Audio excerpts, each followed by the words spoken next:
झालं पाहिजे यासाठी पालकांचा आजी अट्टहास चाललाय, बरोबर ना आजी? अट्टहास चाललाय.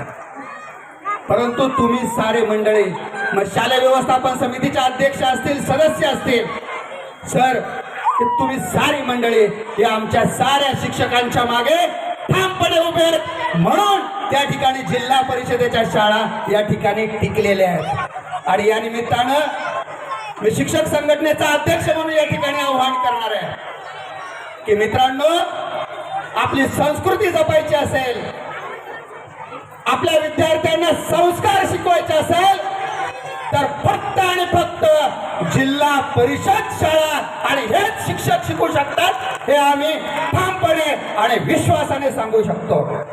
म्हणून तुम्ही आमच्या शिक्षकांवर जो विश्वास दाखवलेला आहे, निश्चित स्वरूपानं तुमच्या विश्वासाला कोणत्याही प्रकारचा तडा जाणार नाही. आणि हे माझे बांधव भगिनी अतिशय मन तन धनाने काम करतील. तुम्हाला पुन्हा एकदा या सुंदर अशा कार्यक्रमाला आम्हाला पाचारण केलं, आमचा मान सन्मान केला, त्याबद्दल मनपूर्वक हार्दिक हार्दिक अभिनंदन करतो. आणि ह्या शताब्दी महोत्सवाला तुम्हाला पुनश्च एकदा मनपूर्वक शुभेच्छा देतो. जे माझी विद्यार्थी संघटना स्थापन झालेली आहे त्याही माझी विद्यार्थ्यांना मनपूर्वक या ठिकाणी विनयपूर्वक सलाम करतो की तुम्ही सारे एकत्र आलात आणि एवढा मोठा या ठिकाणी कार्यक्रम घडून आणला, त्याबद्दल देखील मनपूर्वक धन्यवाद मानतो.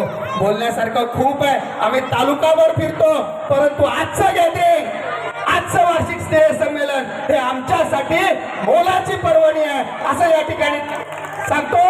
थांबतो. पुन्हा एकदा तुम्हा सर्वांना आमच्या सर्व शिक्षकांच्या वतीनं जुन्नर तालुका प्राथमिक शिक्षक संघ असेल, जुन्नर तालुका प्राथमिक सहकारी पतसंस्था सभापती आलेले, सर्व आमचे सदस्य या ठिकाणी पदाधिकारी, राज्याचे, जिल्ह्याचे, तालुक्याचे पदाधिकारी, आमच्या महिला भगिनी देखील उपस्थित आहेत. या साऱ्यांच्या वतीनं या बालकांना मनपूर्वक हार्दिक हार्दिक शुभेच्छा देतो. थांबतो. जय हिंद, जय महाराष्ट्र.